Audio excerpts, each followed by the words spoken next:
தமிழ்நாடு முழுவதும் 10,000 சிறப்பு முகாம்கள். உங்களுடன் ஸ்டாலின் திட்டத்தில் உங்கள் வீடு தேடி வரும் அரசு. Meenakshi Institute of Engineering Technology, Tandalam, Chennai. BTech CSC, AANML, ANDS, Cyber Security, IT and ECE. Achika, India's #1 trusted gold buyers. We release pledged gold instant cash payment. Kanyakumari பாராளுமன்ற உறுப்பினரான திரு புஜி வசந்த் அவர்கள் தன்னோட எக்ஸ் வலைதள பக்கத்துல ஒரு நிகழ்ச்சிகரமான பதிவை போட்டிருக்காரு. அந்த ஒரு பதிவுல அன்பு, மரியாதை மற்றும் இரக்கம் இருக்கக்கூடிய இடத்துல உண்மையான தலைமைத்துவம் என்னைக்குமே செழிக்கும். இந்த ஒரு அனைத்து மதிப்புகளையுமே தன்னோட எண்ணங்களையும் செயல்களையும் உள்ளடக்குவர் தான் திரு ராகுல் காந்திஜி அப்படின்னு சொல்லிட்டு பதிவிட்டு இருக்காரு. பிரசன்ஸை வந்து அந்த ஃபீல்ட்ல காட்டிக்கணும்ன்ற ஒரு எண்ணம் இருந்துகிட்டே இருந்தது. அதுதான் தவிர வந்து நம்ம ஒரு பெரிய ஸ்டார்டம் இதை எதிர்பார்த்து பண்ணல. இப்ப இந்த இதுவே ரெகக்னைஸ் பண்ணியிருக்காங்கன்னா அது வந்து நேர்கள் பெரிய விஷயம் தான் சொல்லுவேன். இப்போ தந்தையோட மறைவுக்கு பிறகு அந்த டைம் பேசினாங்க. ஸோ அந்த குடும்பத்துக்கு தான் நாங்கள் வந்து சில விஷயங்கள் பண்ண வேண்டியது இருக்குங்கிற மாதிரி காங்கிரஸ் சில தலைவர்கள் பேசினாங்க. ஸோ எளிமையாக நடந்துருச்சு அவங்களுக்கு இந்த சீட் வந்தது இல்லை அப்படின்னு நம்ம சொல்ல முடியாது. ஏன்னா வந்து அதாவது அப்பாவுடைய தொண்டு காங்கிரஸ் கட்சிக்கு பார்த்தீங்கன்னா வந்து ஈடு கொடுக்க முடியாத ஒரு தொண்டு. கட்சிக்கு மட்டும் இல்லை, மக்களுக்கும் சரி, சமுதாயத்துக்கும் சரி, அதே மாதிரி வந்து வியாபாரிகளுக்கும் சரி. ஸோ அவங்களோட ஜேர்னி வந்து ஒரு பெரிய ஜேர்னி. அவங்களுடைய கனவு ஃபுல்ஃபில் ஆனது 2019 ஒரு எம்பி ஆகி அவங்களுடைய அந்த டேர்மை முடிக்க முடியாமல் அவங்க வந்து கொரோனாவால் பாதிக்கப்பட்டு இறந்துட்டாங்க. இதில் வந்து என்னென்னா வந்து அந்த டைமில் தான் வந்து எனக்கு வந்து அப்பாவோட கனவுகளை நிஜமாக்கணும். ஏன்னா அது வரைக்கும் இருக்கும்போது நம்ம ஒரு ஃப்ரண்ட் ரன்னராக இல்லவே இல்லை. நான் வந்து அரசியல்னாலும் அப்பா கூட நான் ஈடுபாட்டில் இருந்தேன். நான் ஃபஸ்ட்டு அப்பா மேயர் எலெக்ஷன்லேருந்து கேம்பெயின்ஸ் போயிருக்கேன். அப்போ காலேஜ் ஸ்டூடெண்ட் நான். ஸோ அந்த மாதிரி நம்ம பிஹைண்ட் இதில் அப்பா இப்படி பண்ணலாம்ப்பா அப்படி பண்ணலாம்ப்பான்னு கன்னியாகுமரி வரும்போது நாங்கள் ரொம்ப இன்வால்வாக இருந்தோம். ஃபார் எக்ஸாம்பிள் பார்த்தீங்கன்னா வந்து நோவல் டாட்டா அவர்களை பார்த்து வந்து டிசிஎஸை கொண்டு வரணும்னு கேட்டோம். அதே மாதிரி ஒரு ஜப்பான் நிறுவனத்தோட வந்து கடல் சீற்றத்தை எப்படி பண்ணலாம்னு பேசினோம். அப்பா வந்து முயற்சி எடுத்து ஏர்போர்ட்டே வர ஃபீஸிபிலிட்டி இல்லைன்னு சொல்லும்போது ஒரு எக்ஸ்பர்ட்ஸை கூட்டு வந்து அவங்கள டெல்லி கூட்டு போய் வாங்கி எஸ் இஸ் ஃபீஸிபிள்னு சொல்லி ஃபஸ்ட் ஃபேஸ் பண்ணி செகண்ட் ஃபேஸும் ஓகே. ஸோ இந்த மாதிரி ஒரு விஷனோட போயிட்டு இருக்கும்போது திடீர்னு மறைந்தவொடனே ஐயோ அதை பண்ண வேண்டிய கடமை நம்மளுடைய கடமைன்னு நான் சொல்லுவேன். ஒரு தந்தையை விட்டு போன பணிகளை மகனாக செய்ய வேண்டியது.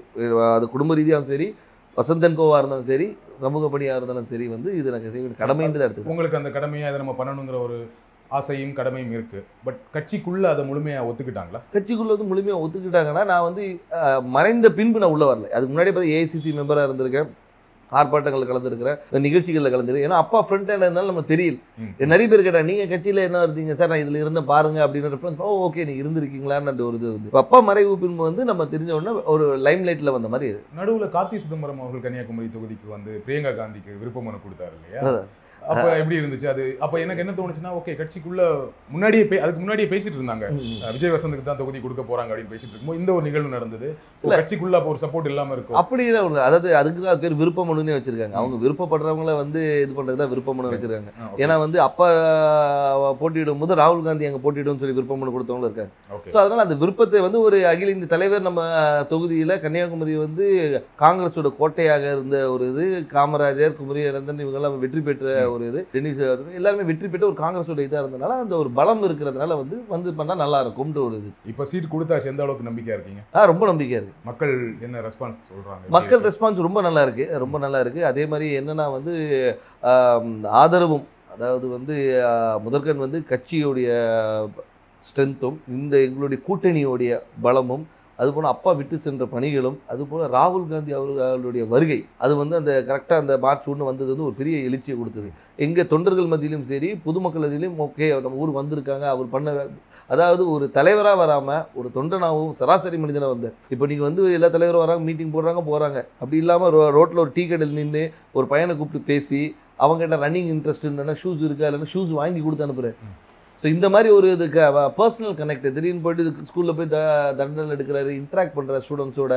அதே மாதிரி பார்த்தா இது முந்தின இதில் பார்த்தா நெசவாளிகளும் சரி, விவசாயிகள் இன்ட்ராக்ஷன், மீனவர், அந்த மாதிரி எல்லாரோட கனெக்ட் பண்ணும்போது வந்து நம்மளோட ஒருத்தர் அவர் அப்படின்ற ஒரு அஃபினிட்டி வருது. அது போக மட்டும் இல்லாமல் இப்போ ஆளுகின்ற பிஜேபி அரசு மீது உள்ள எதிர்ப்பும் அதிருப்தியும் கூட ஒரு பெரிய பலமாக இருக்கும். கன்னியாகுமரியில் பிஜேபிக்கு கொஞ்சம் ஸ்ட்ராங் இல்லையா?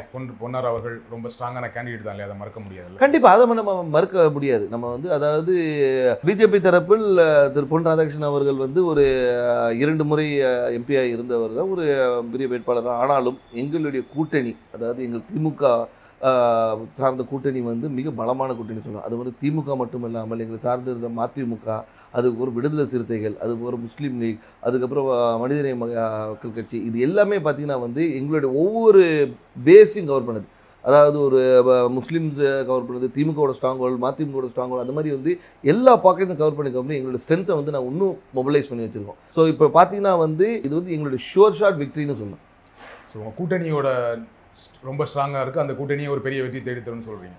கண்டிப்பாக திரு வசந்தகுமார் அவர்களுக்கு கன்னியாகுமரி தொகுதி மக்கள் வாக்களித்தாங்க. ஏன் விஜய் வசந்த் அவர்களுக்கு வாக்களிக்கணும்? ஏன் உங்களுக்கு வாக்களிக்கணும்?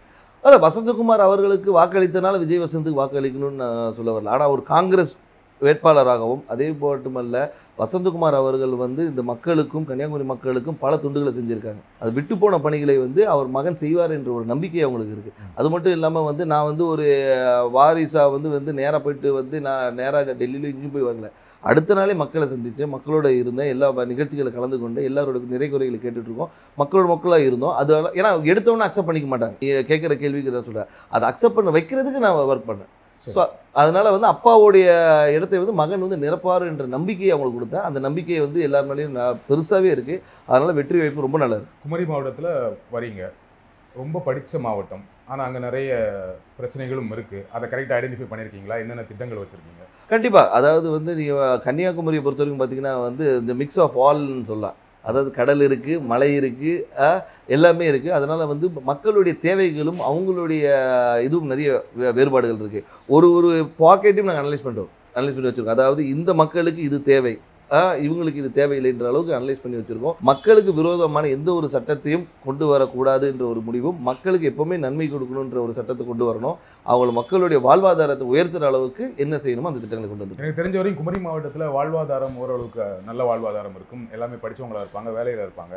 ஆனால் என்னென்னா அங்கே என்ன வேலை கிடைக்குன்னா, ஒன்று படித்து முடித்தா டீச்சர், பெண்களாக இருந்தால் நர்ஸு, அப்படி இல்லைன்னா இப்போ ஒரு சமீப 10 வருடங்களாக சாஃப்ட்வேர் இன்ஜினியர் நிறைய பேர் வந்து சென்னையில் வேலை பார்க்குறாங்க, ஃபாரின் போவாங்க, கப்பல் போவாங்க, இந்த மாதிரி வேலை செய்வாங்களே தவிர மாவட்டத்துக்குள்ள வேற என்ன வேலை வாய்ப்புனா எதுவுமே பெருசாக கிடையாது. ஃபேக்ட்ரிஸ் கிடையாது, சாஃப்ட்வேர் கம்பெனிஸ் கிடையாது. அப்போ அதற்கான திட்டங்கள் என்ன? அதற்கான திட்டங்கள் நிறைய கொண்டு வர திட்டங்கள் நிறைய இருக்குது. ஏன்னு சொல்லிங்கன்னா வந்து நீங்கள் சொல்கிற ரிக்குவயர்மெண்ட்ஸ் மட்டும் பார்த்தீங்கன்னா வக்கீல்களும் மாதிரி நிறைய இருக்குது, டாக்டர்ஸ் நிறைய இருக்கிறாங்க. நீங்கள் சொன்ன அது நர்ஸ் டாக்டர்ஸ். அது மட்டும் இல்லாமல் வந்து லிட்ரஸி ரேட் அதிகம் இருக்கிறதுனால வந்து இவங்க பல இடங்களில் ஸ்ப்ரெட் பண்ணியிருக்கிறாங்க. ஸோ அது மாதிரி தொழிற்சாலைகளை கொண்டு வரது வந்து ஒரு சில பாக்கெட்டில் கொண்டு வரலாம். நீங்கள் பார்த்தீங்கன்னா நீங்கள் தொழிற்சாலைகள் வந்து ஒரு இடத்துல கூட, அதே மாதிரி கடற்புற கதையை வந்து டெவலப் பண்ணுறது என்னென்ன கொண்டு வரணும். ஸோ தொழிற்சாலையை கொண்டு வரது. அதனால வந்து ஒவ்வொரு ஊர் இப்போ பார்த்தீங்கன்னா ரப்பர் ஃபேக்ட்ரி இருக்காங்க, ரப்பர் ஃபேக்ட்ரியை வந்து நம்ம டெவலப் பண்ணலாம். ஸோ வந்து அது மாதிரி தொழிற்சாலை நிறைய இருக்குது. அதே மாதிரி வேலைவாய்ப்பு திட்டங்களும் நிறைய கொண்டு வரலாம். நம்ம என்னென்னா நம்ம மக்கள் என்னென்னா இங்கே இருக்கிற மக்கள் எல்லாமே பாதி பேர் வெளியே தான் இருக்கிறாங்க. இப்போ இந்த கொரோனால தான் நமக்கு தெரிஞ்சு பாதி பேர் ஊரில் இருக்கும். இவ்வளோ பேர் வந்து நம்ம ஊரை சார்ந்தவங்க இந்த தமிழ்நாடு முழுக்க இருக்காங்கன்னு தெரிய வந்தது. தமிழ்நாடு முழுவதும் 10,000 சிறப்பு முகாம்கள். உங்களுடன் ஸ்டாலின் திட்டத்தில் உங்கள் வீடு தேடி வரும் அரசு.